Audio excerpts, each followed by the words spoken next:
make him an offer he can't refuse. I have a feeling we're not in Kansas anymore. Stuff that dreams are made of. Gentlemen, you can't fight in here. This is the war room. One morning, I shot an elephant in my pajamas. How he got in my pajamas, I don't know. I am big. It's the pictures that got small. Go ahead. Make my day. I'm sorry, Dave. I'm afraid I can't do that. Frankly, my dear, I don't give a damn. Hello and welcome to Front Row Classics, a production of the Front Row network of shows, where we take a look at some of the greatest films ever made. And here's your host, Brandon Davis. And hello to all of you out there in podcast land. This is the Front Row Network. I'm your host, Brandon Davis, with Front Row Classics of NPR Illinois Community Voices. And I am here with my co-host, Eric Flick. How's it going, Eric?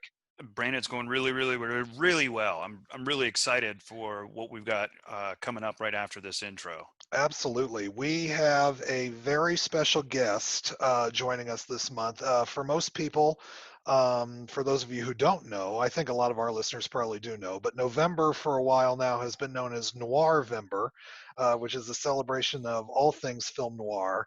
And we had a very special guest join us today, and that is the Czar of Noir himself, Eddie Muller. And Eddie is an author, a film historian, and a host on Turner Classic Movies. He's the regular host of Noir Alley, which is a show that I rarely miss because I do love film noir. Eric, what are your thoughts on the interview that we're about to hear? So first of all, even though he calls himself the Czar of Noir, Eddie is a really humble guy, and he's doing a lot of work that we'll get to hear about to preserve a lot of films that other people wouldn't get to see otherwise. And he's an amazing wealth of knowledge on probably one of the, and we'll get into a discussion on whether noir is a genre or not, but I feel like that's one of the things that draws people into classic movies are the noir films of the 40s and 50s. He's seen them all, he loves them, and we have a great discussion about all of them. It's going to be a lot of fun. Yeah, he's a great raconteur. He's very approachable, and he bucks some myths about film noir that we ask him about, and we just talk about the genre as a whole, and not just from the 40s and 50s, but into the 70s, 80s, 90s, and even into this century. So a great discussion here. Yeah, I agree. And there's a couple of hidden gems that he's going to talk about in this one, and maybe some inside information on some things that are coming up in the future. So give it a listen. Absolutely. And here right now, you will hear our interview with Eddie Muller.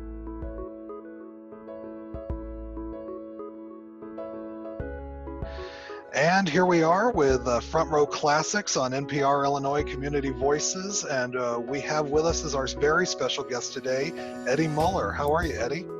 I'm doing about as well as can be expected. I am breathing and I am virus free. So those are the two most important things right now. That's about all we can ask for right now, I think. So I do have to say though, I've been a TCM fan for a long time, and you all have just pulled off your intros and everything so seamlessly since this whole pandemic started. Was it strange recording from home in the beginning? Yeah, it actually was very strange. Largely because I really missed everybody that works on the show. TCM really is like a family. And I so look forward to going to the studio to do the introductions and hanging out with everybody. And it's such a professional crew that not having that was a real loss. And fortunately, I was able to put my old film school background to use. So I knew how to light my office and do stuff and make something passable out of it, but I'm very much looking forward to getting all this behind us. Yeah, I think we all are, man. So, but yeah, how long have you been with TCM now? I don't know, because in this pandemic, I can't tell time anymore. Time has sort of become a fluctuating concept. I mean, literally, we all thought we knew what take a day at a time meant before, but now it really is like, that's how I do it. And I guess the Summer of Darkness thing that I did with them, which was I was not officially a host, but they invited me to come in and host that. I think that was 2015. Oh, okay. But my actual communication with them and relationship with people at the network predates that by a number of years. But I guess I'm winding up my third season as the host of Noir Alley. So Great. If you're talking about Noir Alley, then it's been 3 years, but I've actually been affiliated with TCM as a guest, let's say, for a lot longer than that. Great. Well, Eddie, would you be willing to take us back to what got you into film, and specifically film noir?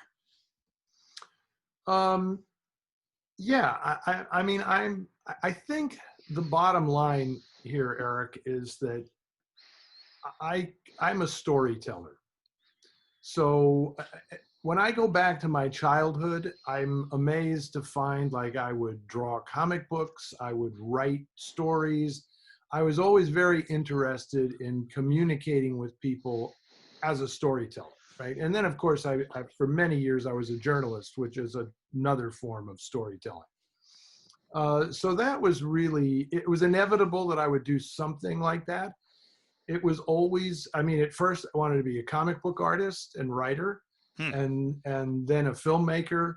And then I had to pay the bills, which I did as a reporter and a journalist for a number of years. And then I wanted to be a novelist, which I did. And then lo and behold, out of all of that grew this this cottage industry, I guess we'll call it, around film noir. And that was because I wrote my first book on the subject, Dark City, The Lost World of Film Noir. And I was invited to program a film festival based on that book. And that pretty much cast the die there, you know. And then when I realized there were movies I wanted to show that there were no longer prints of those films, that's when I created the Film Noir Foundation, so that we could raise money to restore stuff. And it was just like a natural progression. And then, like I say, I was a guest with TCM a number of times, specifically for noir related things. And then it just felt very organic that at some point they said, why don't you come on and just do a regular show? So that's the story of how all of that happened. Obviously I can say that it's all been a progression based on passion and not based on financial remuneration. Because until I got this regular gig at TCM, there was nothing steady about the inflow of money supporting my passion, right? So thank you, TCM.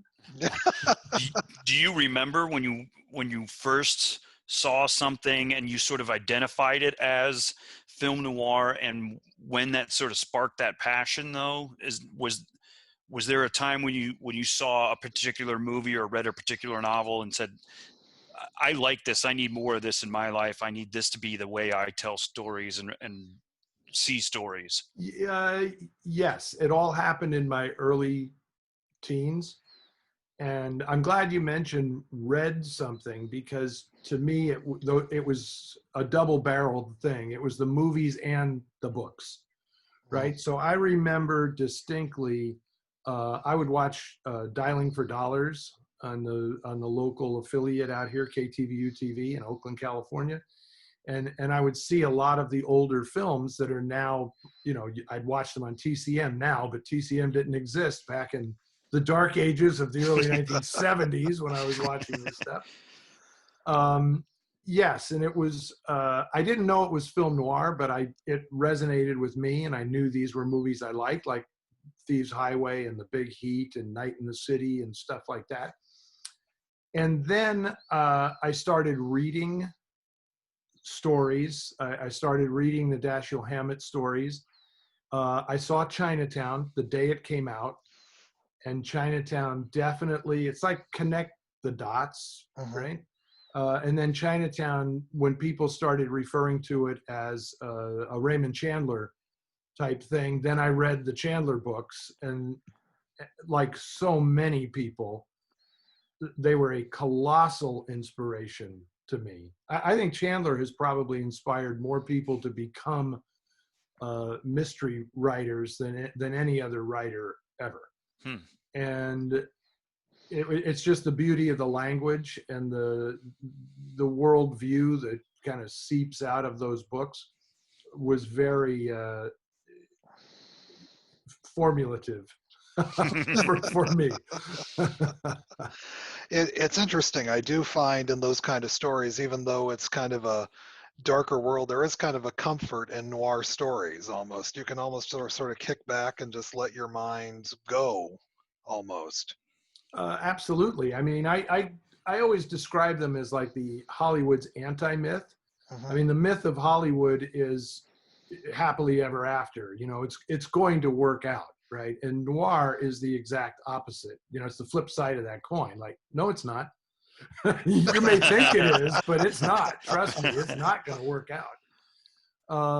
So yeah, but you know, it's interesting because when it comes to noir, there is no one thing. It's not set in stone, even what it is or what it's supposed to feel like. So I totally understand what you're saying. And to me, it's very interesting that at the time these movies were made, in the late 40s and early 50s primarily, a lot of people watched these films and saw them as a threat, because they were saying things about our culture and about the society that was very scary. People didn't want to believe that we were as corrupt as these movies show us to be. Recently, when people come to my festivals or write me after they watch Noir Alley, it's evident that people treat these movies like comfort food. Like they go back to them because, oh, I love that world. I feel safe in that world. It speaks to me, you know? And it's almost like the point is, you know, the thrust of these things thematically is almost beside the point for some people. They love the feel of it. And I get it. It's both things. I've said, you know, some of these movies were just firecrackers that were like little diversions, and some of them were like bombs. Yeah. You know, just dropped on the culture. And it's all of those things. Yeah. Right? It is all of those. Yeah. You mentioned the wide brush that noir covers. So would you consider it like a genre like you would a Western or a musical, or is it bigger than that? It was an, pardon me, let me get my grammar straight. It was an organic artistic movement that really was most compatible with crime movies. Right. But as a movement, it was so influential that it seeped over into other genres at that time. So you could see what I call noir-stained Westerns, noir-stained war movies. You know, I mean, even like the Doris Day picture, the mid-50s Doris Day picture, Love Me or Leave Me, it's a Technicolor spectacle with Doris Day and a lot of musical numbers, but at its core, that's a very, very noir movie, right? About a woman being manipulated by a gangster and struggling to find her freedom and all. I mean, it's a timeless tale and it's very appropriate for today, but I consider that a subset of Doris Day noir. I watched Leave Her to Heaven recently, and there's some beautiful Technicolor in that movie, but that's noir if I ever saw it. To the core. Yeah. That is noir to the core. Well, sorry, I didn't mean to cut you off there, but for your taste, Eddie, then what are sort of the elements that you would say throw something more solidly into the noir category? What are some of the must-haves that you've got to have? Well, the thing, I come to this whole thing as a writer, so I tend to look at everything from the writer's standpoint. So I'm very interested in the protagonists of these stories. And generally, to me, a noir story is, and I hesitate to use the word villain, where the villain is the protagonist of the story, because what these movies are telling us is that there's this moral complexity and that people do things for very different reasons, you know. But if you look at the movie Double Indemnity, that I consider like the ultimate noir film, the definitive noir film, I mean, it's about a protagonist who, it's hard to actually say what his motivation is, because does he really fall for this woman, or is he using the woman to try to game the system to commit the perfect murder because he doesn't believe in his father figure's view of the world, right? I mean, that's what happens in that movie. And to me, that is incredibly noir, that's the protagonist of the film. That's the guy that the audience is supposed to empathize with, right? Mm-hmm. That makes something noir to me, whether it's in color, whether it was made in 2006 or 1946. If that's the type of story you're watching, I consider it to be noir, in the black and white and the color. But I get it. I get that it, as an organic artistic movement, yeah, it kind of started in the early 40s and it kind of petered out toward the end of the 1950s, and it's black and white and everybody loves the way it looks, you know, the wisecracking slang. I get all of that, and that's why people are drawn to it and why people love it. As the quote unquote expert on the subject, I have my own more hardcore definition. But, you know, guys, my job is to get people in the tent to watch these movies. Sure. I mean, everything I do is aimed at the younger generation, because I don't want people to think these movies are no longer relevant, or that there's no reason to watch them. So I try to make them come alive as much as possible for a younger audience. And that's what I do. And so I don't apply my hardcore guidelines, because to me that's being exclusive instead of inclusive. And so, you know, sometimes I get grief from people who say, oh, you know, he's showing another movie that isn't film noir. And it's like, well, how do you know unless you look at the other movies that are like a hardcore film noir, and then you get to determine why you don't think it is, right? All right. Yeah. This is, and the other thing in that regard that's so important that people need to understand is the debate about what is or isn't film noir is largely why it's still so relevant, right? I mean, how many other quote unquote genres do you get to argue about? Is it or isn't? Is it a Western or isn't it, Eddie? Well, we know if it's a Western, right? Right. Is it a musical or isn't it? But only noir do people actually have that argument. And that's good. I think that's really good. It makes people think.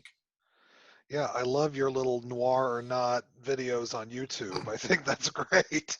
And, you know, because there are many times where, you know, I'll hear Casablanca referred to as noir, and you clear that up perfectly, that, you know, it's got elements, but it's certainly not film noir.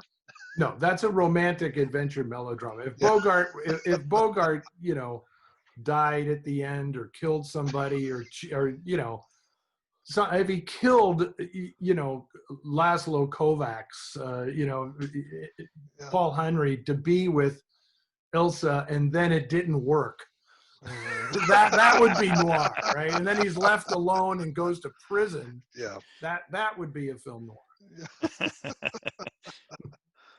I think you maybe just gave Hollywood an idea for Casablanca 2. Yeah, so. I was just thinking, I sense remake. Yeah. Oh, please no. No. Never. When you go back though to where the spark for film noir started, does it start with The Maltese Falcon? Is that the movie that really everyone can point to? You mean in general, not for in general? me. In general, In not general. for you.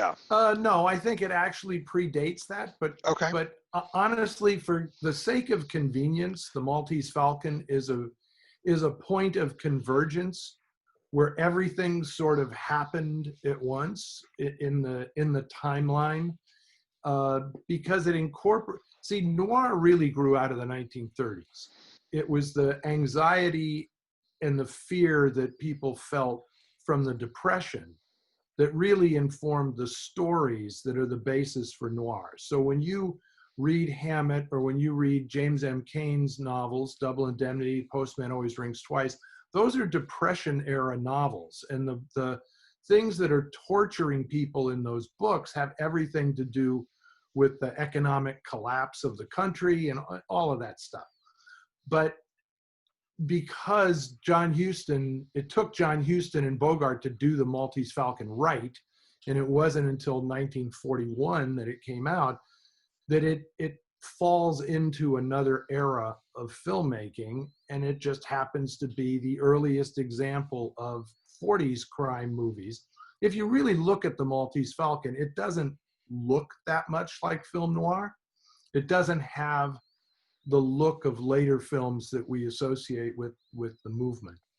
But because of Hammett's influence on it, because of Bogart's influence on it, and which I don't think can be overstated, that his attitude that he brought to the screen as an actor is a huge part of what kickstarted the noir movement, because he's not a hero. He's just a guy out to do his job and protect himself, and he has his own set of ethics that, he's not a lawman. He's a guy who knows how to play both sides of the fence. And that whole very cynical, world-weary attitude that was Hammett's, Bogart conveys that brilliantly on screen. And I think that had a lot to do with popularizing, why The Falcon was a big hit, where the other movies were not, because there were two versions of it previously made at Warner Brothers.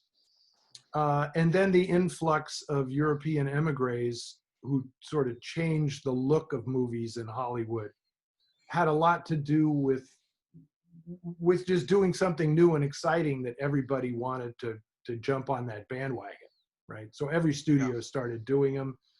Every cinematographer was like, oh, good, I get to do my noir now. And that suffused all of the crafts, right? I mean, the art directors, the costume designers, the cinematographers, the directors, and the actors and actresses especially all wanted to go dark, right? And play the other side of the coin for a change. And that's why you got a movement out of it. Yeah.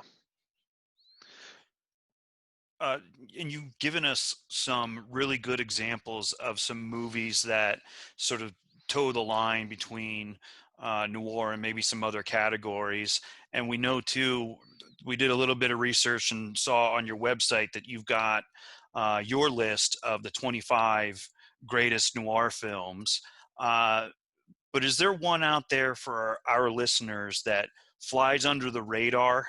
And I'm putting you on the spot here. Is there one that most people don't know about that you would point out and say, that's a great noir film that somebody should check out?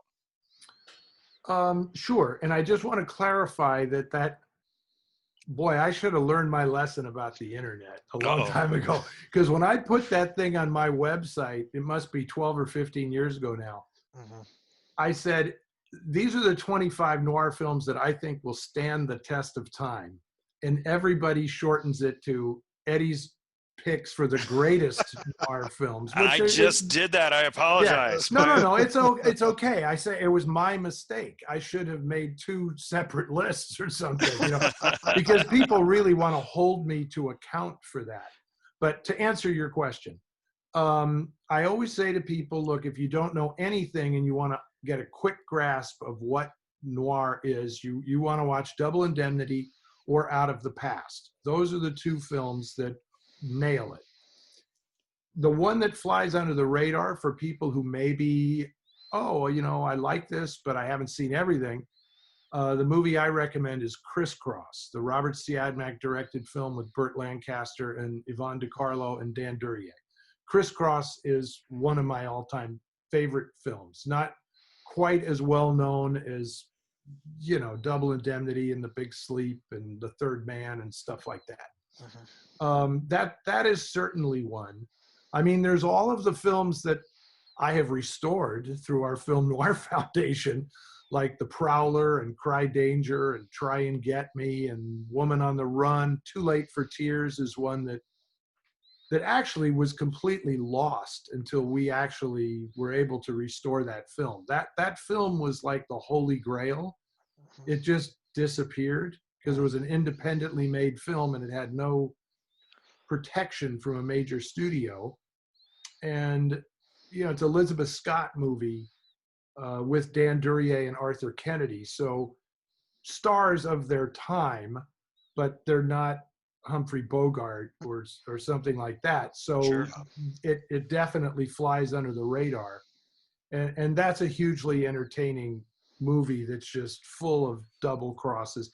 Too Late for Tears is one of those movies, like we were referring to before, that even though it's about people doing horrible things and killing each other and betraying each other, it feels very comfortable and very enjoyable because you can't really take it seriously. So it's just fun watching people behave badly. Yeah. I tell you what movie I came across recently, and I was shocked I hadn't seen it sooner, but In a Lonely Place just floored me when I saw it for the first time. It's my favorite movie of all time. Is it? Yeah. It? Bogart is fantastic. And that's his performance. If that's the most self-revelatory performance of Bogart's career, because he's playing himself by and large. Yeah.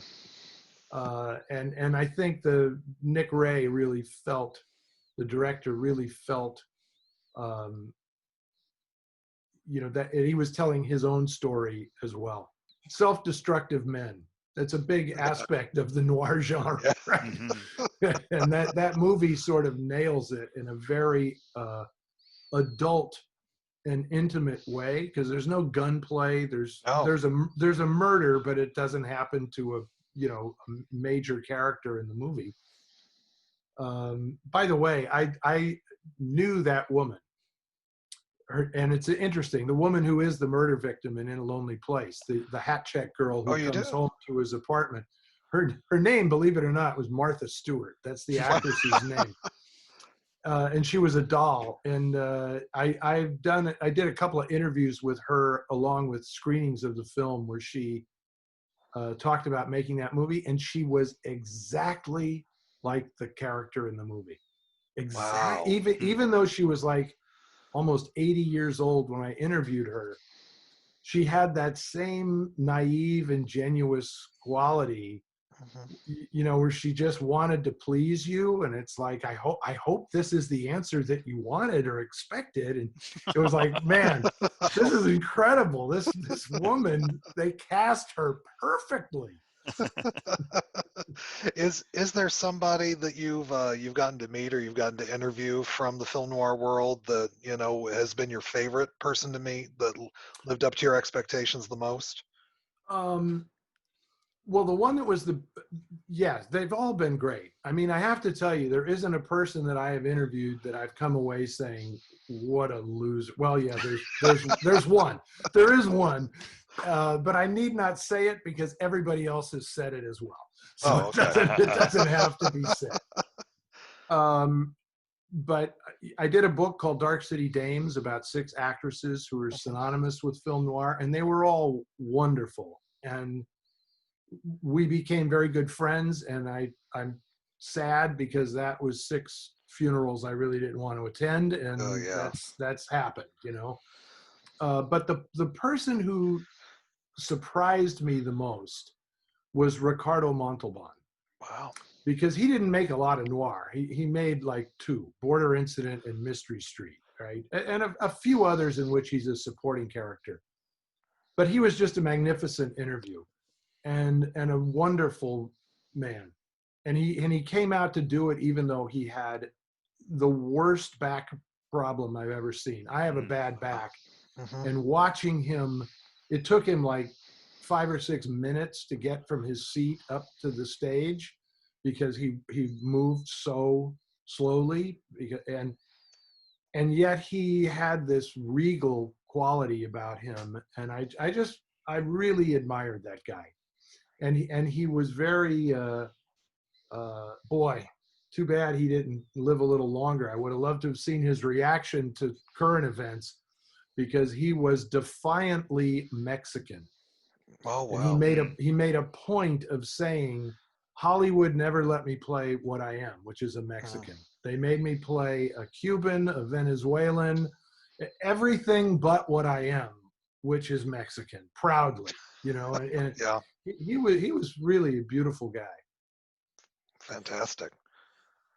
Well, it seems like, and I think you mentioned this already, that noir films and projects seem to bubble up over time too. So they're not just a product of the 40s and the 50s. Are there some things that you can think of in more modern history, the last 25 years or so, that you'd look at and say, well, that stands up even with some of those 40s and 50s films and books? Yeah, absolutely. I mean, again, I've lost track of time, so it's very, very hard. It's very weird for me to categorize noir as classic noir and neo-noir, because look at it this way. Between the time the Maltese Falcon was made and Chinatown was made, right, was like 33 years between those two films, right? How long ago was Chinatown made? Wow. In 1973. So it's coming up on like a 50th That's crazy anniversary pretty soon. So it's very hard for me to just see the classic era as this thing that happened in like a 20-year period, and then everything else is a new modern film, you know. So yeah, Chinatown to me is an all-time classic. And if anybody, if it was shown, when it is shown on Turner Classic Movies, and somebody says, why are you showing new movies? It's like this movie is almost 50 years old, and it is every bit as good, if not better, than any movie, any detective story made in the classic era. So yeah, I don't see a distinction anymore. I get it from a scholar's point of view. I understand the timelines people use, but for me, as a guy who's a writer and a, you know, sometimes artist who writes novels and things, I don't get what the distinction is in these time frames. And if you talk to young filmmakers today, if you talk to Joel and Ethan Coen, if you talk to Chris Nolan, David Lynch, Martin Scorsese, any of these people will bend your ear about their love of film noir and how much it inspired them when they were young. Even people who don't make films like that, all those guys are examples of, they've made a noir film, all of them. But somebody like Alexander Payne, who I talk to all the time, and he's a total noir junkie. He loves these movies. He's never made one, but believe me, they have inspired him.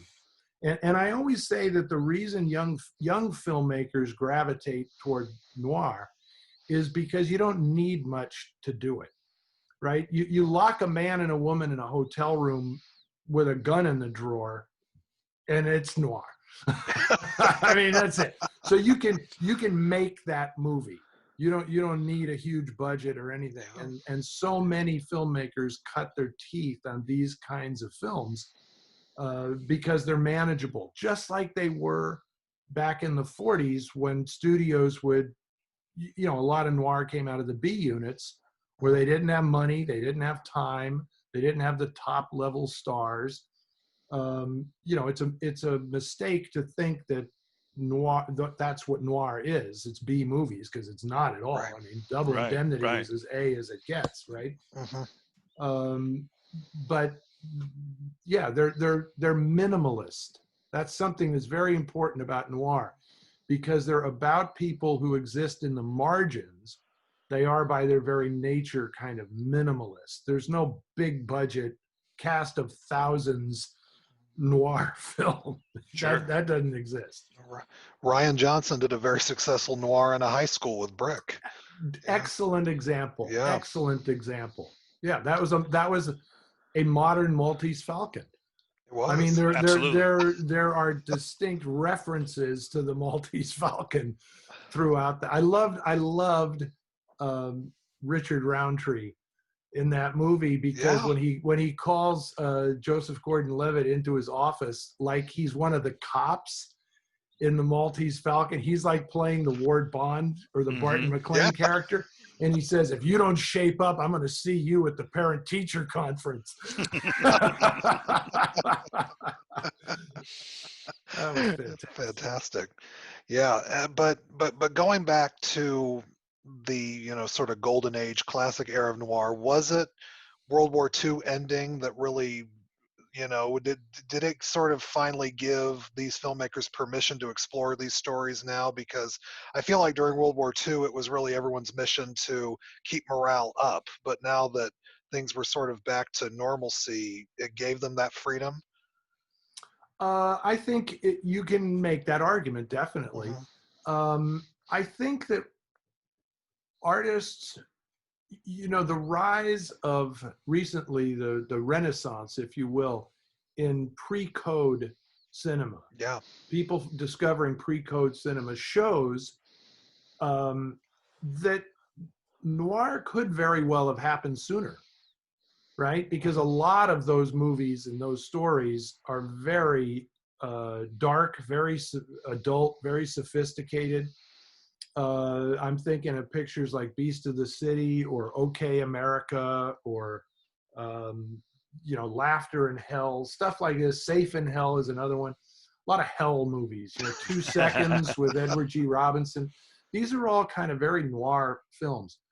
But there was all this, artists are contrarians by nature, right? So writers, if you tell them this is how you have to write it, a certain percentage of them are going to want to write it the other way, right? And that's just the way artists are. So here you had the Depression, write stories that make people feel good. And then you had World War II, write stories that say it's all going to be okay. And then the war's over and it's like, thank God, now we can finally write stuff that's just a story. And one thing that I've discovered is, when you read the scholarly theses about these movies, they will tell you that there's a political motivation to everything. And while that is true in the case of some filmmakers, in the case of other filmmakers, it's just like, I've told these other stories already. Now I want to tell this one that I was never allowed to tell before.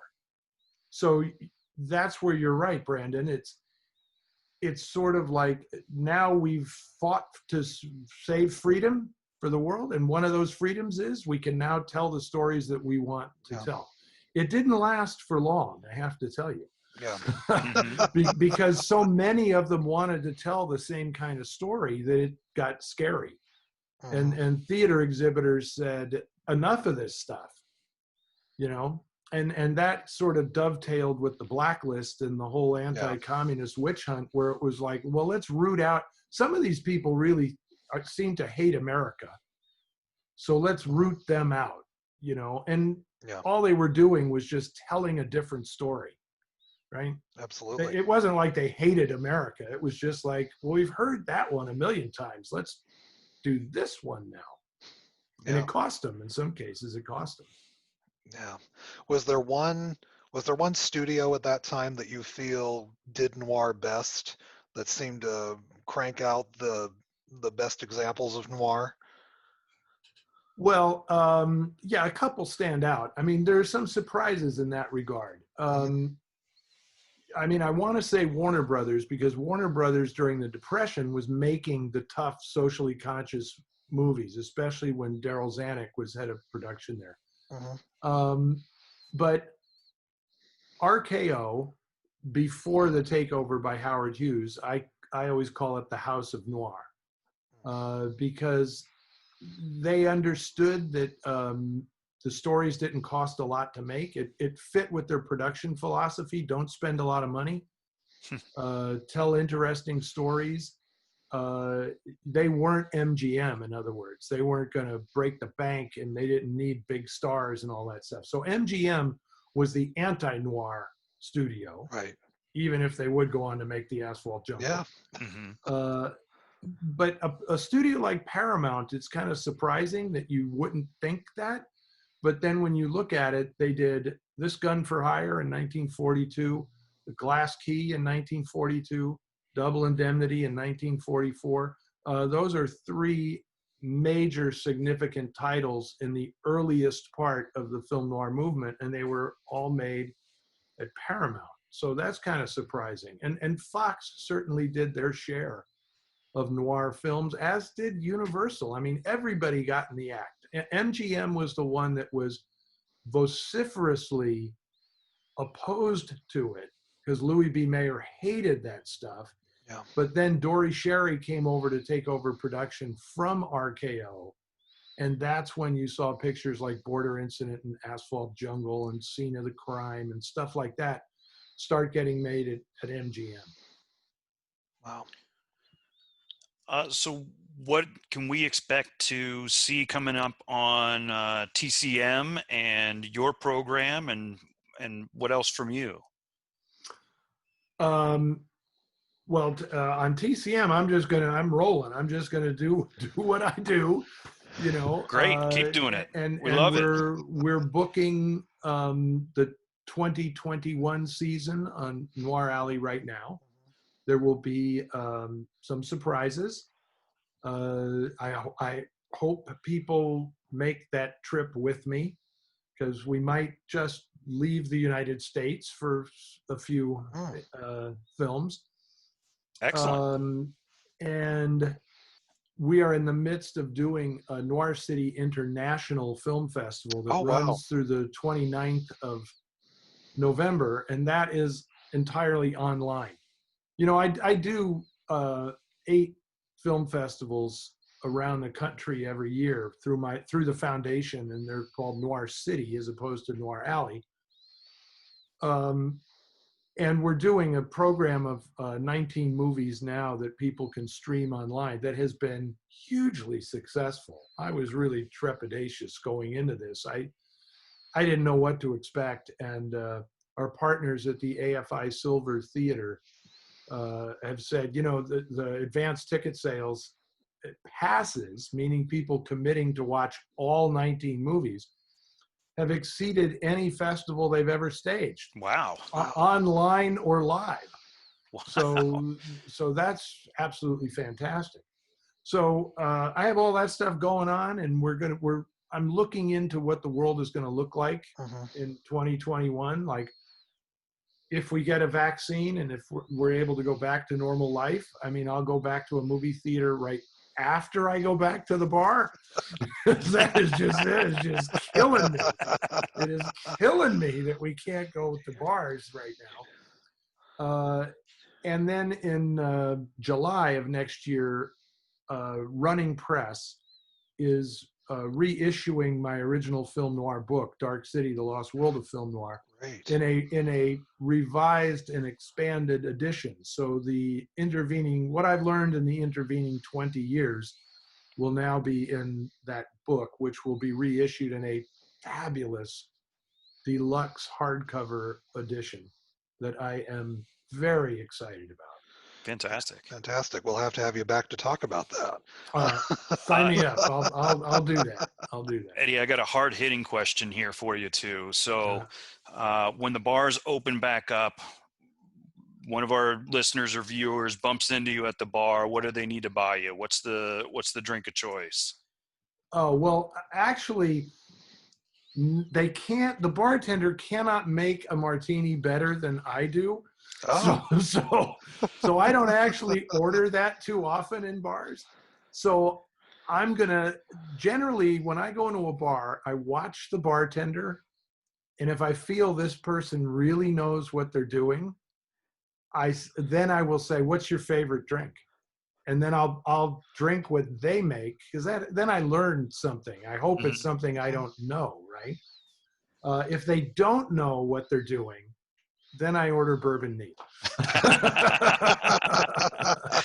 Tough to mess that up. It's tough to mess that up.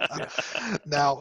Now, one thing with the Noir City festivals, when the world is normal, do you usually do that in multiple cities?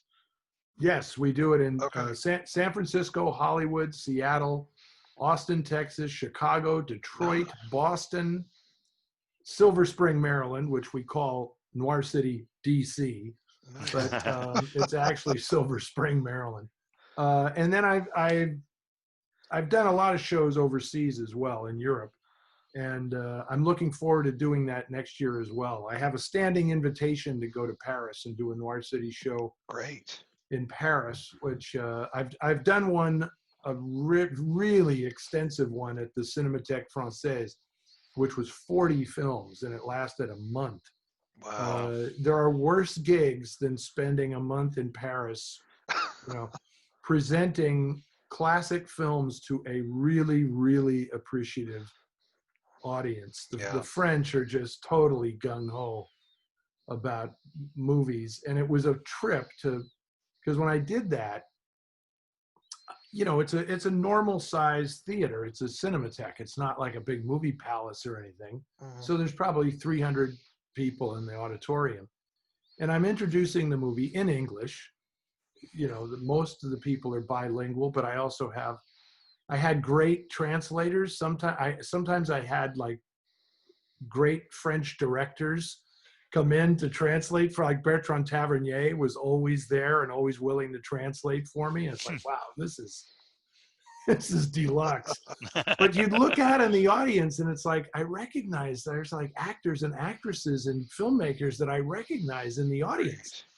And they come to watch movies and nobody bugs them.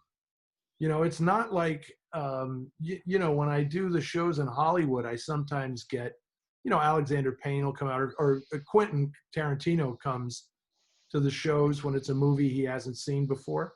And everybody, it's like big deal, and everybody wants to bug him, and he's got to sneak out the side door. It's amazing. In France, it's like Monica Bellucci comes to a movie and people just leave her alone. Wow. Or they'll nod or something. It's very civilized. Yeah. I tell you, I love the convenience of watching movies at home, but I miss that shared experience in the theater. So there's nothing like it. Well, I totally agree. It's been a huge part of our success. The Film Noir Foundation's success has been in presenting that communal experience where it's actually a gathering place for like-minded people, and they love people because it's a 40s thing. They love to dress in their vintage clothes and have a place to show it off where they're not considered the weirdo, because everybody's dressed like that. Yeah. It's great. And I always, when I would do this, I started out saying we got to restore and preserve the movies. And then I realized, wow, that's not all, but we're preserving the movie going experience. Yeah. Like seeing, and then it was very important that we try to do these in venues that had that feel of a classic movie. I don't want to always say palace, but the Castro Theater where we do it in San Francisco is certainly a movie palace. But then, as I said earlier, guys, my job is to preserve the audience. To make sure that younger people keep coming to these movies. And, that's what I'm all about. It's just vitally important. And when those younger people come to the show, they sometimes have to learn proper movie etiquette. Yes. Don't talk during the movie. Don't look at your phone. And I'm kind of a stern taskmaster without being, unpleasant about it. But, I'll say, if you take the phone out, trust me, this audience, they're going to let you know. And you don't want to be that guy. You don't want to be that guy. Absolutely. Absolutely. Well, Eddie, we do not want to take up any much more of your time, but we thank you so much for joining us today. This has been a real treat. It has been a pleasure, guys. It was great fun talking to you, and I'm taking you up on your invitation to come back when the book comes out. Thank We you very will. much. Pub Yeah, date thanks is for July keep doing 6th.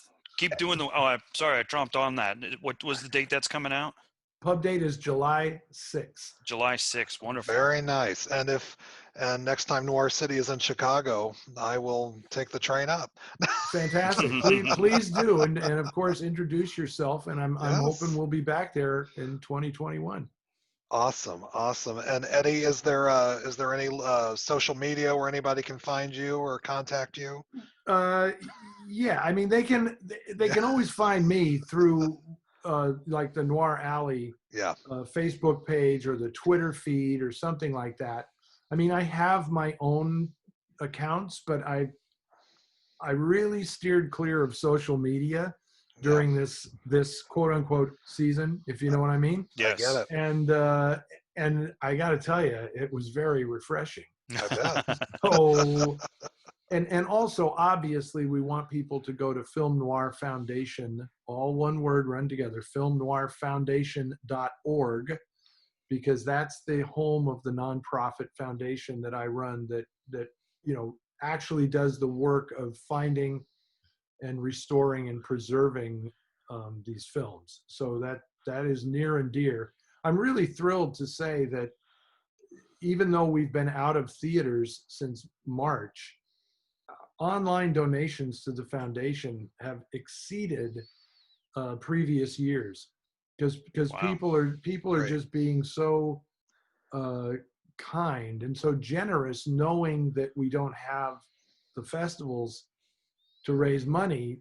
The message is getting through because we're not stopping the work. We have another restoration in the works that will come out next year. Great. So that's been very, very gratifying. Awesome. As it has been being with you guys. I greatly appreciate the invitation. Oh, thank you so much. And yeah, we will be in touch definitely, and we'd love to have you on again. Awesome. Your wish is my command. Thanks, Eddie. Thank you, Eddie. All right. Thank you very much.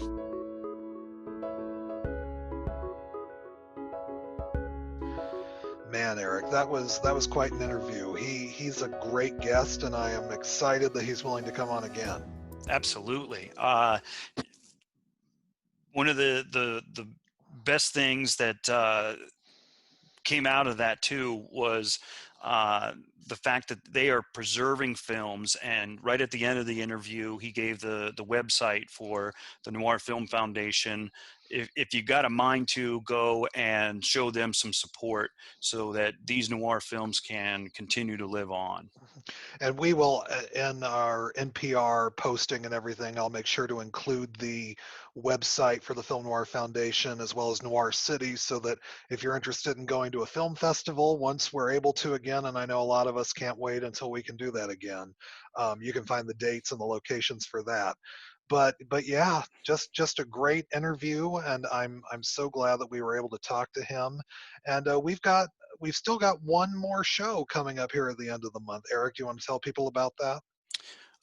Yes. Well, it's came out of a poll that we put up on Facebook because we wanted to have our own little Noirvember here, and we asked our listeners to vote on which noir film they wanted us to discuss, and the winner by a decent margin, I believe, was The Big Sleep. So we're going to discuss that here and put that out in the month of November, and so look for that. And if you're not following us on Facebook, do that, and you can interact with us there and look for polls just like that in the future. Yeah, and so it'll be a fun episode. It should come out fairly soon. I would say close to Thanksgiving, because we want to be thankful for the film noir genre. Absolutely. But yeah, so Big Sleep, a great film, written by somebody who we know Eddie loves, Raymond Chandler, from the original novel. Yeah, so, I mean, yeah, you just heard it. He said he's probably the reason that most people become mystery writers, which is really an amazing thing. Yeah, so a lot to look forward to. And then also coming up in December, we're going to go the comedy route. We've talked about some heavy stuff here the last couple months, so it's time to lighten things up a little bit. We're going to be talking about the comedy from 1958, Anti-Mame. Brett Rutherford will be joining us for that. And then Jeremy, our editor-in-chief, who hasn't been on in a while, but will join us again for The Great Race from 1965 with Jack Lemmon, Tony Curtis, and Natalie Woods. So that'll be a lot of fun as well. So still plenty of stuff to keep you satisfied during quarantine here for the rest of 2020 and to keep things merry during your holiday season. So Absolutely. As always, you can find us, as Eric mentioned, on Facebook. You can also find us on Instagram, and also find our Front Row Network Patreon page. If you enjoy what we're doing and want to be a continued supporter, please consider making a donation there. So that wraps it up for another episode of Front Row Classics. And for Front Row Classics, I am Brandon Davis. And I'm Eric Flick. And we will see you in the front row. Hello, everyone. Thank you for listening to this episode, a proud member of the Front Row Network of shows on NPR Illinois. For the past 5 years, we've been providing hours of content every month, and now we've created the chance for all of you to get even more content. We've officially launched our Patreon page to give you the chance to support our work. There are 4 separate levels, and each come with their own amazing bonus perks, including exclusive episodes, full movie commentary tracks, and even the ability to choose what episodes we do and be on them with us. To show your support, simply go to www.patreon.com/frontrownetwork. That's patreon.com/frontrownetwork. Thank you again, and as always, we'll see you in the front row.